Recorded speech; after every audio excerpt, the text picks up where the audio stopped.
We're going to look at 4 security and privacy options in Windows 10 and 11, and they are Secure Boot, Defender Antivirus, Authentication Options, and Disk Encryption. So I'm going to open up my screen here, and we'll take a look at all of this on Windows 11 right now, even though these all came into play from Windows 10 on. Secure Boot is an option that you would find in your BIOS or actually UEFI during system setup. In other words, it's a hardware configuration. So you would have to close down your computer, restart it, get into this system setup, and turn on Secure Boot.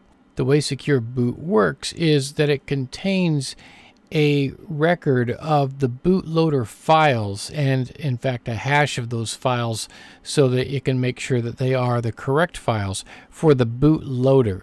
The bootloader is the one that determines what can I boot this computer from, and it only allows the ones that are registered in the Secure Boot system. So in other words, if you have a dual boot system, say Linux and Windows 10, you would have to make sure that both of those are registered with Secure Boot before you could boot that machine. You can't just put a USB drive or a DVD in your computer and just boot to that with Secure Boot running unless you have that registered already in the system. Windows Defender has been with us for some time, but mainly as an antivirus tool.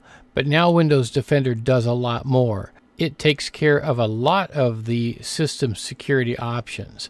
As you can see here, virus and threat protection, account protection, firewall. It actually runs the firewall now, app and browser control. All of these things are done by Windows Defender. So it's a more all-in-one complete security solution. Authentication options comes in how we can log into the system. So here if I'm in accounts, you see one of the options I have is sign-in options. So I'm going to click that. And you'll see I can use facial recognition if I have a camera that's capable of it. Fingerprint, PIN, security key, password, picture password, where you can draw on a picture in order to unlock your device. So I now have several options for how to sign into Windows. Disk encryption comes in the form of something called BitLocker, and it is only available on professional and above. And you will not find this on your home, your Windows 10 or 11 home device. I'm going to type BitLocker, and you'll see Manage BitLocker, and you'll see here that it is in the control panel on this machine. So when the control panel pops up, there it is.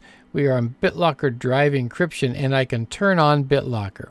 What BitLocker does is encrypt the entire hard drive, and you can see that each hard drive here I have BitLocker off or BitLocker on. So BitLocker is designed to protect an entire disk. This is very important, for example, with a laptop. Say a salesperson takes a laptop out into the field and somebody steals that laptop, takes out the hard drive, and tries to get into the hard drive on another computer. Well, it's all encrypted. They can't read it using, say, a Linux device or something else. So if you have the computer well passworded and you have BitLocker, they're kind of stuck trying to read that drive. There's another one called BitLocker to Go. BitLocker to Go is to protect portable devices, such as a USB drive, for example. So let's open up my File Explorer here and go down to, oh, here's a USB drive I've got on here. J. All right. Well, let's right-click on J here. And I should have in here somewhere,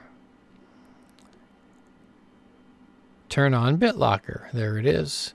And if I click that, you'll see it immediately starts encrypting. Now it wants me to put a password in here or maybe use a smart card. I'm just going to cancel out of that.